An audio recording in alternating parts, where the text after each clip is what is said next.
Ayan guys, buti marunong makisama yung araw, makulimlim.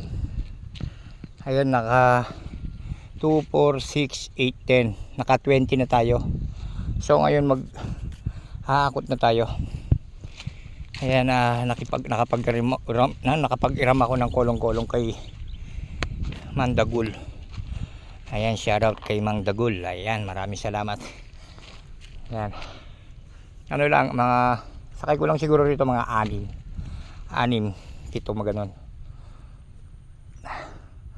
para madiskarga na natin. Kasi yung iniwan ko dun, yung gumagawa, nag-aano siya, poporma para makapagbuhos kami.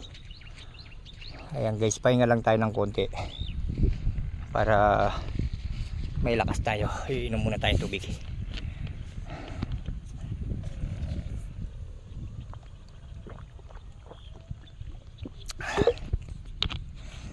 Nakapagbawan ako ng tubig. Ayan, tubig natin guys. Ayan o, ang dami rito pantambak, kaso wala tayong masasakyan. Hindi pwedeng kolong-kolong natin dito, medyo mahawawa. Ayan siya guys. So mag-diskarga na tayo ngayon para mamaya mag-aalo na sila para nakapagbuhos na.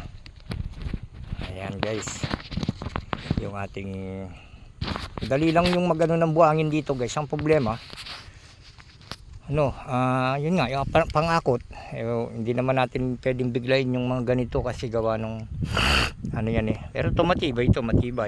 Kaso hanggang 5-6 lang siguro. Okay guys, abangan nyo na lang guys yung susunod natin na pag-akot dito guys. Ayan, maraming salamat.